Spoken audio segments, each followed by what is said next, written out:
Students, मेरा नाम मनीषा है। मैं एक नर्सिंग ऑफिसर हूँ। तो आज हम बात करते हैं कि ये जो फर्स्ट ईयर के स्टूडेंट्स हैं या सेकेंड ईयर के स्टूडेंट्स हैं वो कैसे प्रिपेयर करेंगे, कैसे अपनी कॉलेज के जो भी उनके डिग्रीज है तो कैसे वो अपने कॉलेज का सब्जेक्ट के साथ साथ अपनी कंपटीशन को प्रिपेयर कर सकते हैं। तो फर्स्ट ऑफ ऑल मैं ये कहना चाहती हूँ कि जो स्टूडेंट फर्स्ट ईयर में है, सेकेंड ईयर है, वो अपने बेसिक पे सबसे पहले ध्यान दे, क्योंकि उनका जो ग्रेजुएशन है, जो भी उनका डिप्लोमा कोर्स चल रहा है, तो उनका जो है बेस अगर क्लियर रहेगा ना, जो बेस यानी कि जो आपकी फंडामेंटल ऑफ नर्सिंग या इनिशियल सब्जेक्ट जो जो है आपके, वो अगर क्लियर रहेंगे ना, तो आप जब हायर जो भी आपकी धीरे धीरे second year, third year, fourth year का जो सिलेबस होगा उसको आप इजीली कवर कर पाओगे। तो फर्स्ट ईयर के लिए आप कैसे, सबसे पहले 8 बजे से हम लोग अपने क्लिनिकल एरिया में पहुंचते थे, अपने हॉस्पिटल एरिया में पहुंचते थे, एंड देन जो है हमारा सबसे पहले प्रेयर स्टार्ट होता था। और मैं मोस्टली जो है अपने हॉस्पिटल एरिया में हमेशा लेट होने के बाद हम अपने अपने वार्ड में जाते थे। हमारा जो भी डिवाइडेड वार्ड था, जो पहले से ही हमारी जो ड्यूटी रोस्टर बनी होती थी कि आपको कहाँ कहाँ जाना है, कौन किस किस वार्ड में जाना है, तो उसके अकॉर्डिंग हम लोग जो है 7 पेयर में हमारे टीचर्स जो है हमको डिवाइड कर देते, एंड देन जो है हम लोग वहाँ जाते थे और फर्स्टली जो है हमारे पेशेंट जो है असाइन हो जाता था। और स्टार्टिंग में जब फर्स्ट ईयर में थे तो सबसे पहले हमको हॉस्पिटल ओरिएंटेशन करवाया गया था, जो हमारा पूरा हॉस्पिटल बड़ा सा था। फिर पहली बार मैं जब पेशेंट के पास गई और जो हमें आइडेंटिफिकेशन डेटा अकॉर्डिंग हमारा हिस्ट्री कलेक्शन जो फॉर्मेट था बताया गया था, उस फॉर्मेट के अकॉर्डिंग उस टाइम तो याद तो नहीं होता है, पर कुछ चीज़ें हम लोगों ने जो ये हम लोग का जो है पॉकेट डायरी होता था ना, इस पॉकेट डायरी में मैंने लिख लिया था। मोस्टली लोगों ने भी लिखा होगा, पर मैंने भी लिख लिया था इसमें। और जब जब भूल जाती थी, पेशेंट के पास जाती थी, सबसे पहले पूछते थे आपका नाम क्या है, एंड देन पेशेंट बताता था। फिर उसके बाद पूछते थे, वो फ्रस्ट्रेटेड हो चुके, मतलब पेशेंट भी एक टाइम पे फ्रस्ट्रेटेड हो जाते हैं कि कितना क्वेश्चन पूछते हैं ये लोग और बार बार क्या पूछते हैं ये लोग। और वो लोग तो कहते हैं कि इन बच्चों को मत भेजा करिए हमारे पास। क्या किया, वो सारी चीजें पूछी और फर्स्ट डे, फिर उसके बाद घर रूम पे आने के बाद हम लोग लंच वगैरह करके फिर हम लोग कॉलेज एरिया में चले गए। जो है हमारा पॉकेट आर्टिकल्स बनाया गया था। तो पॉकेट आर्टिकल्स में हमारा क्या क्या आता है, फर्स्ट ऑफ ऑल मैं आपको दिखा रही हूँ। तो सबसे पहले हमारे जो पॉकेट आर्टिकल में आपके पास ब्लैक पेन होना चाहिए, ब्लू पेन होना चाहिए, रेड पेन होना चाहिए, एंड देन जो है आपके पास सीजर भी होना चाहिए। और ये सीजर जो है हमारे में ना एक ब्लंटेड था और नॉन ब्लंटेड। ये मेरा सीजर जो है नॉन ब्लंटेड है, ये मेरे पास बच गया था। ये सोचो मेरा फर्स्ट ईयर का मैं अभी तक अपने पास रखी हूँ। और जो नॉन ब्लंटेड था ना, नॉन ब्लंटेड सीजर, वो मेरा खो गया। मैं आईसीयू में जब ड्यूटी करने गई थी और मेरी आदत थी कि मैं बिना उसको क्लीन किए हुए मैं उसको अपने पॉकेट में नहीं रखती थी, क्योंकि मैं यूज़ करी रहती हॉस्पिटल एरियाज में, तो यूज़ करे रहते तो फिर उसको बिना स्टाइल किए हम उसको अपने पॉकेट में नहीं रखते थे। तो मेरी आदत, एक सैनिटाइजर होना चाहिए, एंड देन आपके पास जो है रबड़, ये नया रबड़ है, ये आपके पास रहना चाहिए, एंड देन आपके पास जो है एक पेंसिल होनी चाहिए। ये पेंसिल जो है ना, मैंने इसको कैप लगा दिया था बिकॉज मैं इसको अपने जेब में रखती थी, क्योंकि एप्रन मोस्टली जो है गंदा हो जाता था ऐसे रखने पर। फिर मोस्ट इम्पॉर्टेंट थिंग जो है, ये है हमारा पॉकेट डायरी। ये जो पॉकेट डायरी है ना, ये बहुत इंपॉर्टेंट था, ये तो हमारे पास रहना ही रहना चाहिए। अदरवाइज जो हमारे क्लिनिकल इंस्ट्रक्टर थे, जो हमारे टीचर थे, वो हमें बहुत गुस्सा, अगर वो हमारा पॉकेट डायरी चेक किया, अगर हमारे पास कोई भी वो चीज़ नहीं है ना, कोई भी अगर आर्टिकल मिसिंग है ना, हमें पनिशमेंट मिलती थी लिखने के लिए कि आप जो है लिखोगे आप क्यों नहीं लाए, क्या उसका रीज़न है।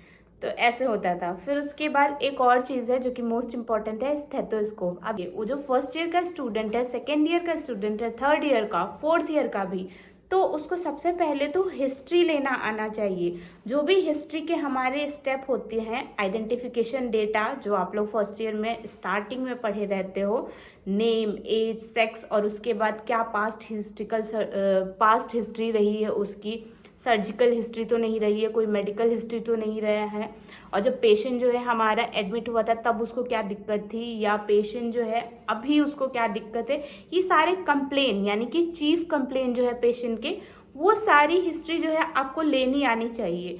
जो भी आपका ट्यूटर है, उन्होंने क्या किया, आपको पेशेंट डिवाइड कर दिया कि ये 2 पेशेंट आपका है या वो 2 पेशेंट आपका है। तो सबसे पहले आप फर्स्ट ईयर हो, सेकेंड ईयर हो, थर्ड, किसी भी ईयर में हो, तो आपको सबसे पहले क्या करना है, अपने आर्टिकल्स अपने पास रखने, किसी भी पास जाओगे एंड देन पेशेंट से इंट्रोड्यूस करोगे। इट मीन्स कि आईपीआर मेंटेन करोगे। आईपीआर क्या होता है, इंटरपर्सनल रिलेशनशिप। आईपीआर मेंटेन करना आ गया तो वो हिस्ट्री बहुत अच्छे से लेगा।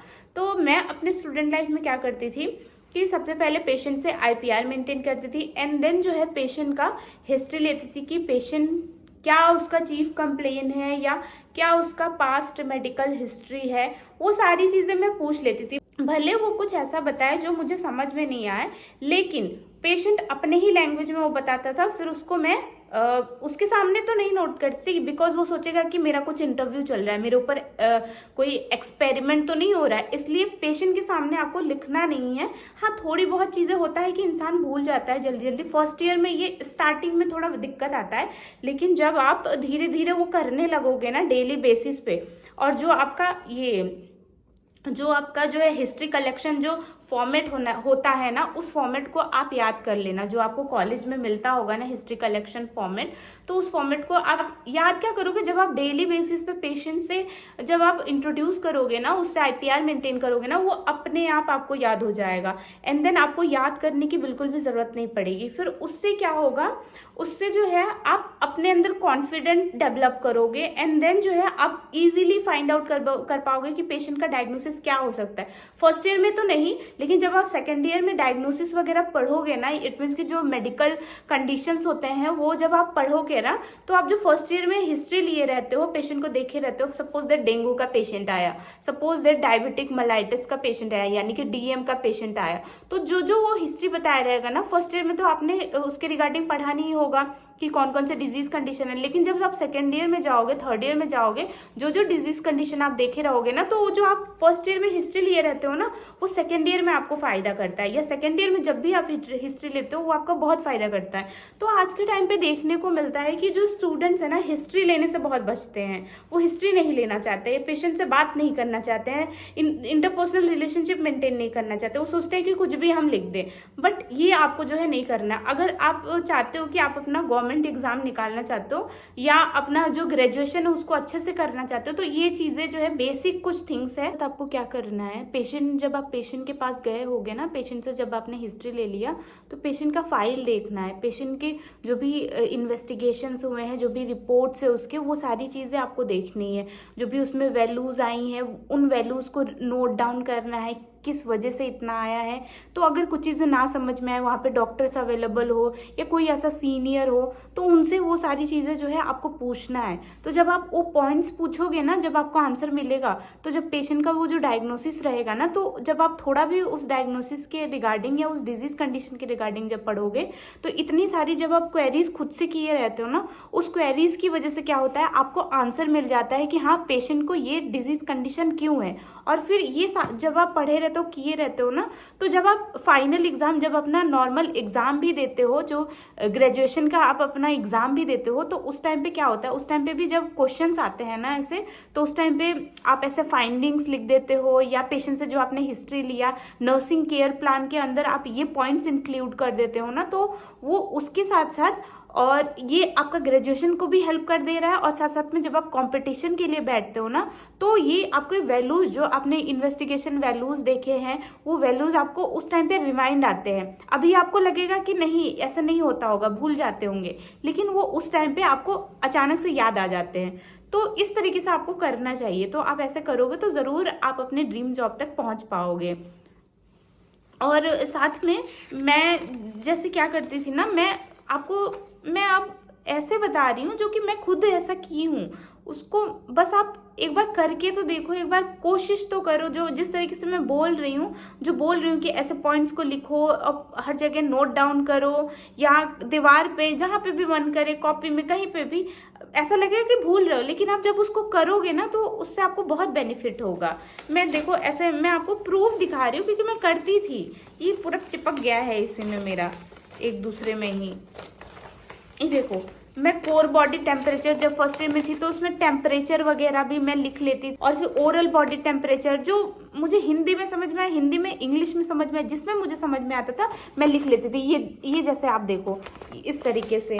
और फिर मैंने क्या बोलते हैं, कुछ इंपॉर्टेंट पॉइंट भी, जैसे डिजिटल थर्मामीटर हो गया, वो कितने सेकंड के लिए उसको हम लोग रखना चाहिए, कितने टाइम तक लगाना चाहिए। तो वो सारी जो मेरा ग्रेजुएशन है, ग्रेजुएशन के लिए भी काम करता था और साथ साथ में ये मेरे जो है कंपटीशन के लिए भी प्रिपेयर होता जाता था।